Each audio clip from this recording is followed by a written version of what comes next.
Hello everyone, Shawn, Kenney here, playing some more Kerbal Space Program, and I've got our lander up, meeting our International Kerbal Space Station, where our current Kerbal Explorer, the interplanetary spaceship, is docked. So I'm going to be connecting up our the lander with the with the space station to top it up on fuel.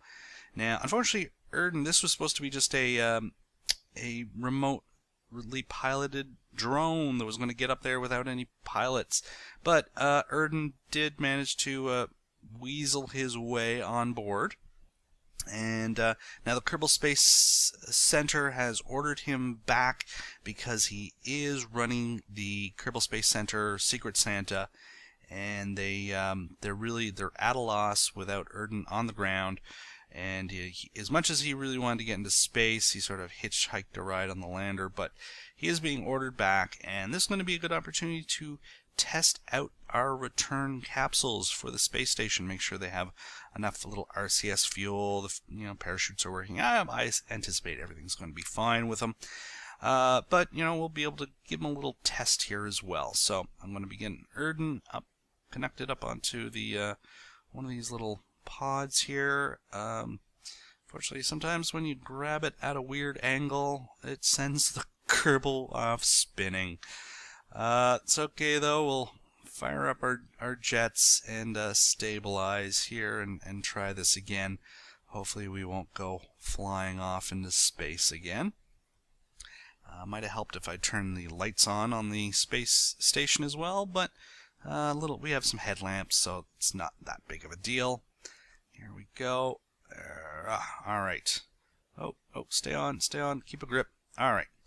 So I'm going to be decoupling that, getting that away. I still need to rotate the HAB module on my space station so that second docking port, the four-way docking port, is pointing downwards.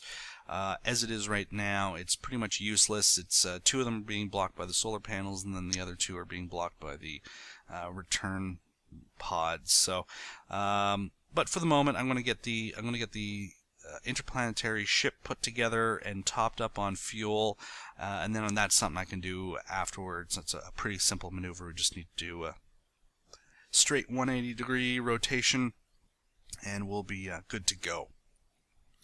So at this point, I'm just going to be docking in the actual lander with the station so that it will I'll be able to top it up on the fuel. Now here, coming in at a weird angle, the magnetic clamps are starting to engage. If you're in this kind of situation, what you want to do is turn your SAS off, because that will try and hold you in the same spot, and it'll fight against the magnetic clamps trying to maneuver you into position. Although the SAS does come in handy now. See, it's rotating us off sort of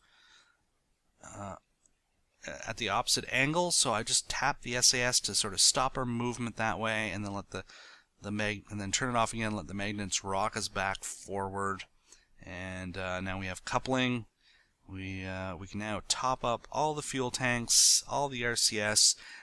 There's not a huge amount of fuel on the station itself, but there should be more than enough to top up the fuel that we've used on both our ships to actually get here. In the future, probably want to look at adding maybe an orange tank up here too.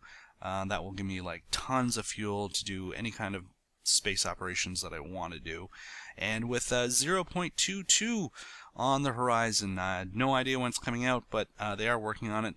That's going to be adding science, so there's going to be a real push. So I haven't been doing as much as I probably want to do on Kerbal. I'm just kind of waiting for that science so that we can have a real reason for going out to all the different planets. Give me a real reason to explore all the different planets, to send out probes, to gather as much data as we can, to do more science, and I guess that's going to be unlocking new or different parts as we go along. We'll probably be starting with some very basic parts, and then as we do more science, we'll get access to more parts that are available in the Kerbal Space Program library.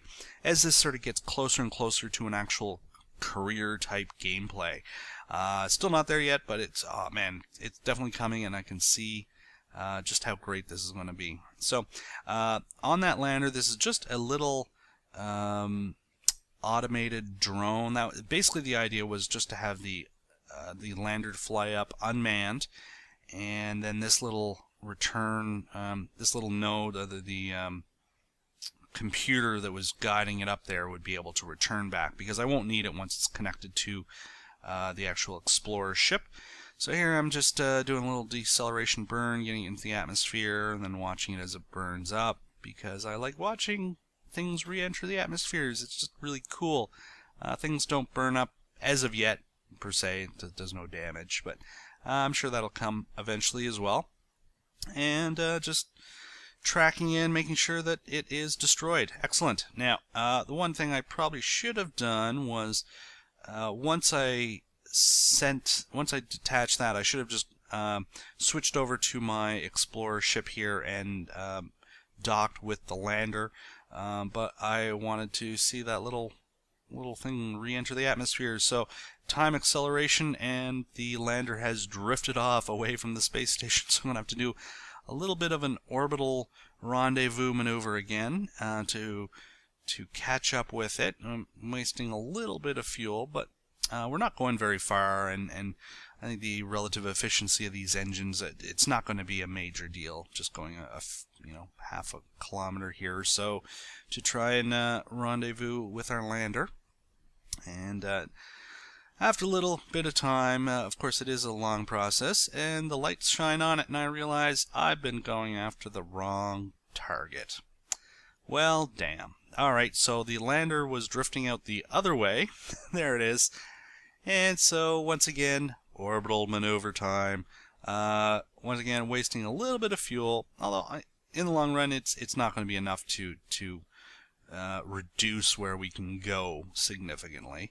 It is a little bit of fuel, but as you can see, I mean, it's really, really minor. Only a couple of liters of fuel. It's not gonna take us too far. So here I am, sort of just groping around in the dark, trying to find the magnetic coupling. Let it lock on there, and almost there, I think. There we go. Yeah, bingo. All right, so we have our ship with a lander. It's all ready to go, all topped up on fuel. We better send Erden back. They really have need for him at the Kerbal Space Center to organize that Secret Santa. So got a little him re-entering the atmosphere here, just doing the deceleration. Plenty of fuel. It does seem a little bit choppy at this point. I'm not quite sure what was going on there. Ended up fixing that, though. Everything's looking much better. Now, I deployed those chutes so they could get on fire. No. Basically, for whatever reason, I was trying the staging, and the staging wasn't automatically ticking over and causing them to go, so I just right-clicked on them to deploy the chutes. Currently, they won't get burned up re-entry, so it's okay. But in the future, if that does happen, we're probably going to have to just wait until we're through the re-entry period before manually deploying these chutes. And there we go. Erden's back on Kerbin, safe and sound, so we can go to our menu here and start recovering them. Still have, I guess, Hans out there with the first lander test that didn't get to orbit, so we can recover that guy as well, and we'll recover the lander. Do a little bit of cleanup of our space program. Just realized, yeah, I forgot about the lander as well, so we want to recover that as well. There we go. Cleaning up space. We don't want a lot of junk lying around, of course. So, now one thing that happens when you dock a ship and then undock it and everything is oftentimes a lot of the staging gets messed up. This was, I had to go and separate all the staging out again. And then even after doing that, switching back and then coming back, it did break my asparagus staging on the first stage. So I did have to separate those out. Since we did burn a little bit of fuel, it's really easy. You just right-click which tanks have used a little bit of fuel and just separate those out. Those are the first ones that are going to go. I can also tell from the fuel line configuration as well if you want. So I'm just double checking all the staging. I'm also set up the asparagus staging on the rover, although we'll probably have to tweak that once we actually launch the rover, as the once again the staging may get reset once it decouples. So I was just setting up a burn that gets us out of the Kerbal sphere of influence, so we'll be out in space, and then we'll be able to do a burn towards one of the planets. I know generally it's more efficient to do your complete burn when around the orbit of Kerbal, because then we'd be taking advantage of the Oberth effect. I'm not really that good at it though, so I was trying to play around, trying to figure out, if I just keep adding more thrust, like when is a good time to do it. All it was doing was making me a smaller orbit towards the inner planets, so that wasn't really working for me. I think what I'm going to try and do is go out to Jool, because I figure if we can get to Jool, then we more or less have a ship that can get pretty much anywhere.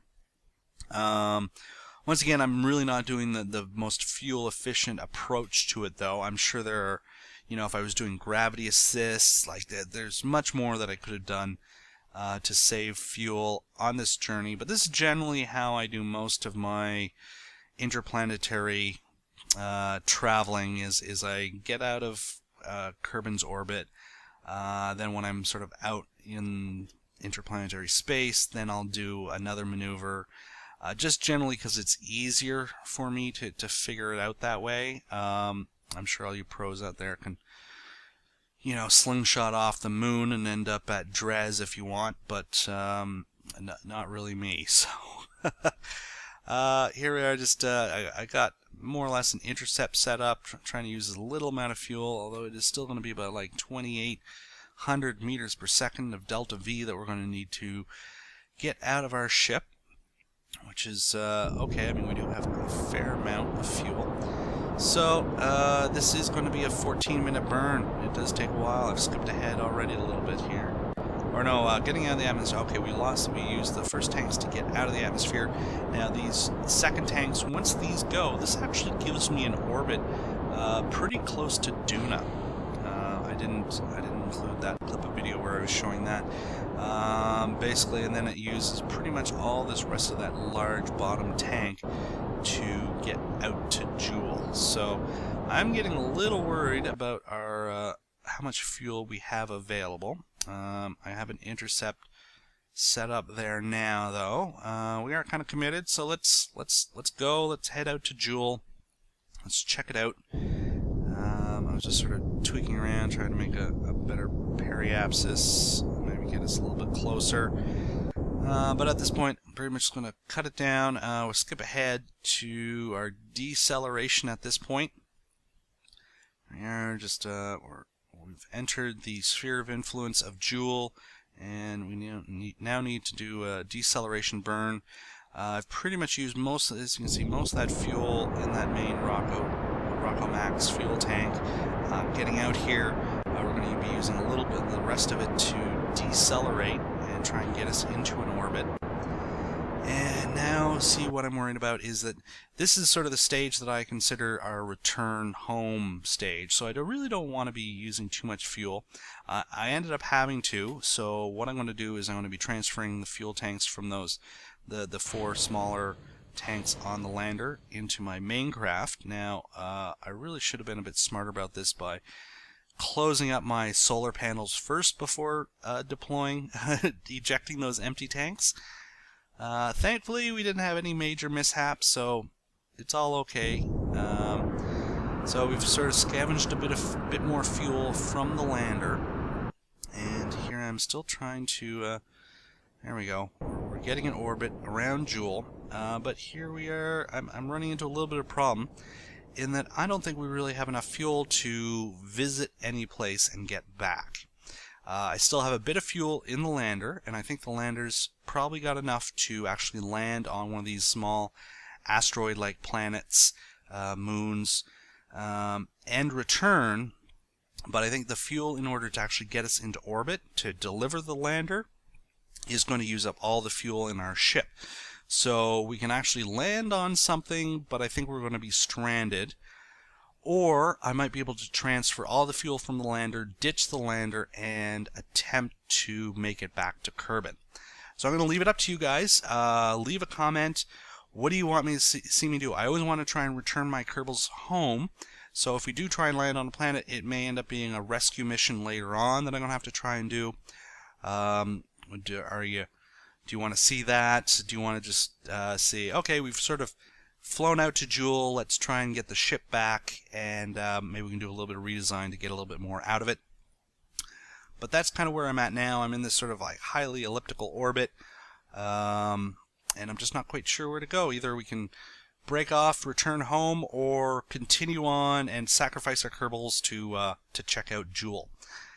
But, so I'm going to leave it there. Leave a comment in the field below. Let me know how you want me to resolve this perilous issue for these Kerbals. And in the meantime, I'm Shawn Kenney, playing Kerbal Space Program. Thanks for watching. So long for now.